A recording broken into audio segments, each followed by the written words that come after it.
Welcome to the Sharkpreneur podcast with Kevin Harrington and Seth Greene.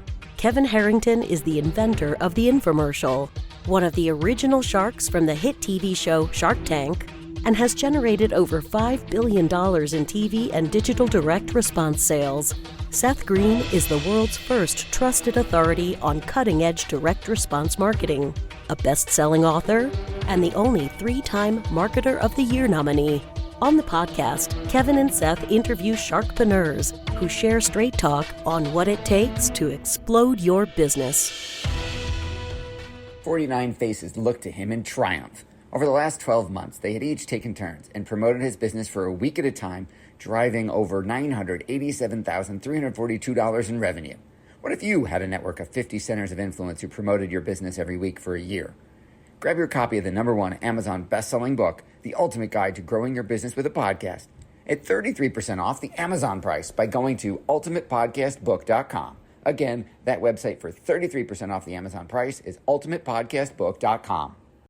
Welcome to the podcast. This is Seth Greene. Today, I have the good fortune to be interviewing Alan Underwood. Alan, thanks so much for joining us. Seth, thanks for having me. This is a pleasure. Pleasure is all mine. Let's go back in time a little bit because you've had an interesting journey. How did you get started? Well, I guess it depends on which point you want to say where you got started from. Most recently, and really what brought me to where I am today is about 5 years ago. Well, that was the end of the story.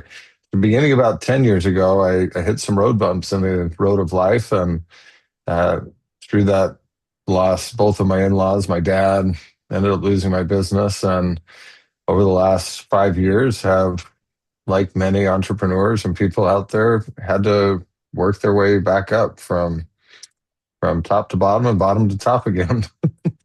Well, I'm sure a number of the lessons through that journey could probably be in a book somewhere if they aren't already. Tell us about what the business looks like now. What the business looks like now is I'm a high-performance coach and keynote speaker, and my passion is helping elevate men so they can expand their legacy. I realized that a real key component that I was missing on the first business rise was any kind of support, community, or coaching. And I think looking back now, if I'd had any of that, I probably would have been in a very different place. But I didn't realize that was a thing, and I had to learn it the hard way. Yeah, I think we all learn a lot of the lessons the hard way. Who's an ideal client for you now? The ideal client for me is an entrepreneur, an executive, or a CEO who's climbed the ladder of success, but finds when they get up there that it isn't everything they imagined it would be. And they feel lonely, they feel burned out. They're succeeding in the financial aspects of life, but feel like they're failing as a husband, a father, as a friend, and they're looking for more meaning and purpose. That makes a lot of sense. What are some of the biggest mistakes that they're making that you're kind of helping them with? Well, I think the biggest mistake that all of us make is we're operating on things that we learned when we were kids. And for me, one of those lessons that ultimately led to the crash was show up early, stay late, and work harder than everybody else. And I'm certainly an advocate for showing up early, staying late, and working hard, but it's not the only path to success. And at some point, you've got to uninstall that and install some frameworks, mindsets, and ideas that are going to take you to a different level. That makes a lot of sense. In your work, you talk a lot about identity.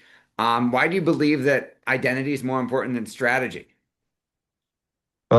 I think that both things are important, but without knowing who you are, who you want to become, it doesn't really matter what the strategy is. It's a lot like the Cheshire Cat in Alice in Wonderland, who's standing at that crossroads and saying, "Where do you want to go?"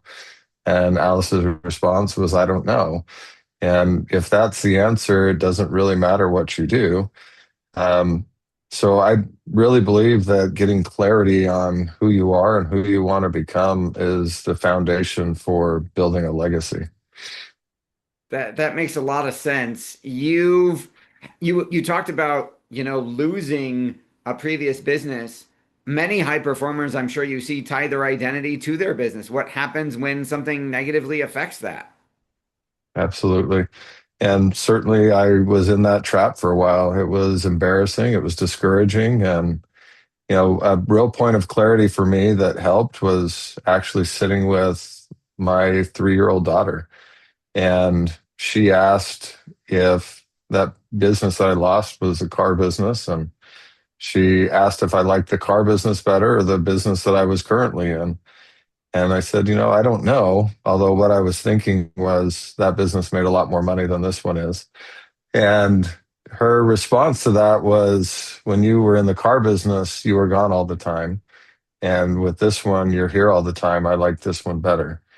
And, you know, my coach, my friend, my mentor, Trevor McGregor, says that every problem is a problem of perspective.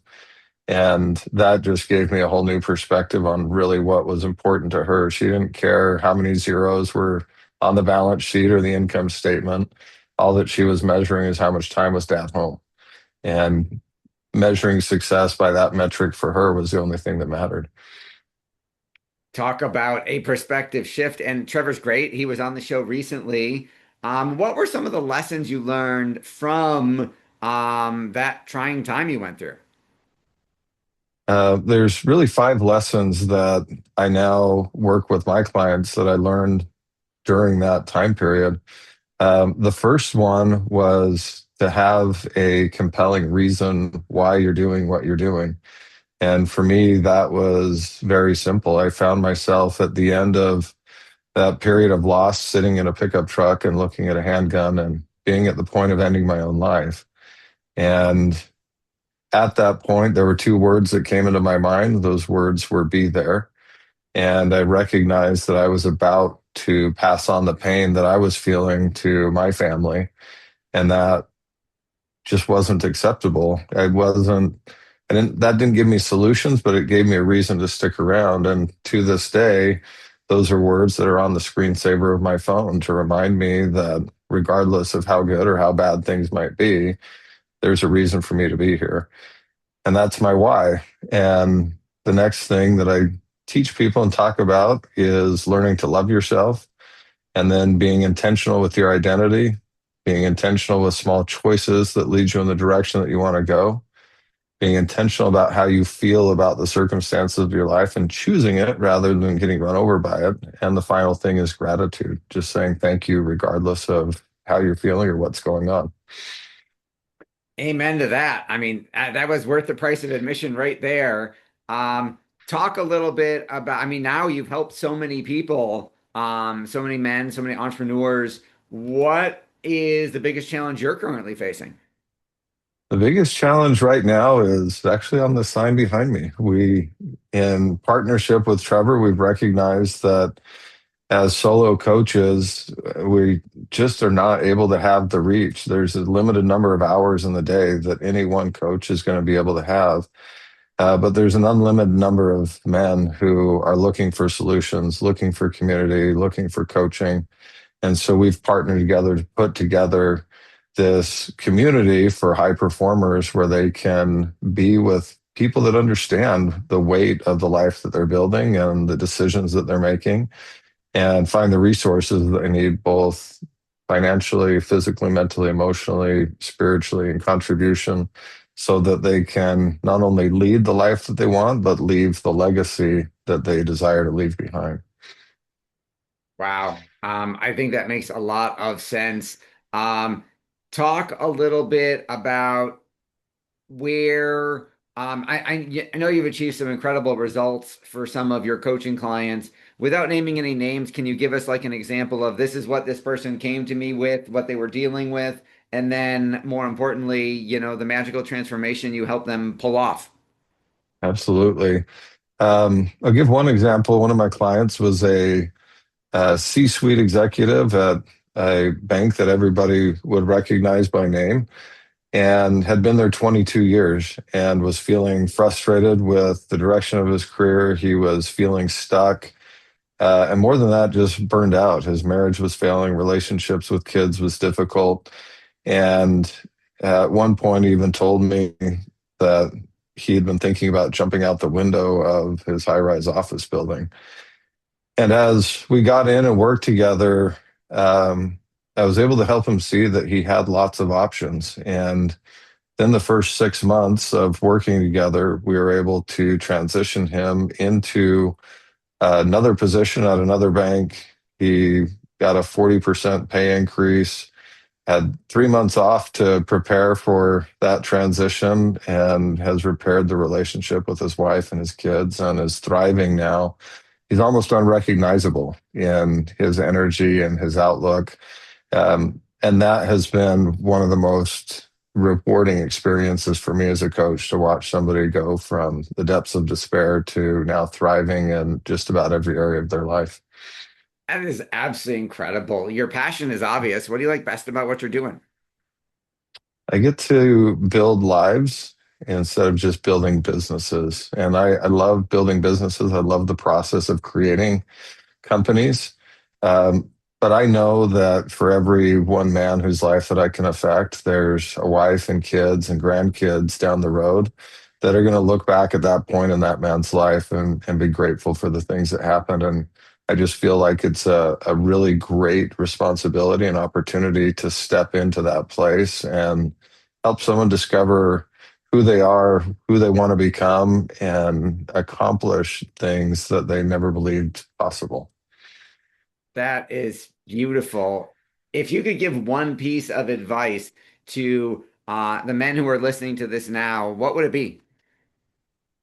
I think the one piece of advice would be something that I've heard is there's two people in your life that you want to look up to you, the 8-year-old version of you and the 80-year-old version of you. And both of them are looking at the decisions that you're making now.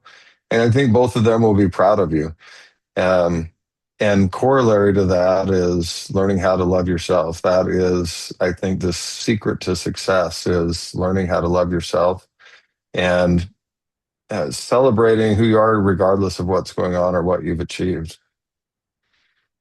I love it. For our folks watching or listening who want to learn more, where is the best place for them to go to learn about all things Alan? All things Alan, right now I'm going to send you to exalt.global. That's for the community that we're building. If you're looking for more one-on-one support, you can go to thealanunderwood.com and you can find me there. Also pretty easy to find me under that and pretty much all the socials too, The Alan Underwood. All right. Well, this has been Seth Greene with The Alan Underwood of The Alan Underwood and Exalt Global. Alan, thank you so much for joining us. Seth, thank you. I appreciate it. Our pleasure. Thanks everybody for watching or listening. We will talk to you or see you next time. Why do so many businesses struggle while others seem to explode overnight? Do you wish you had the secret to this type of exponential growth? Now, I've scaled more than 20 businesses to over $100 million, and it's not just luck. In my new book with Mark Tim, Mentor to Millions, you'll learn the repeatable framework I use in all my business ventures for massive success. Order at kevinmentor.com and get over $1,000 in bonuses. Head to kevinmentor.com.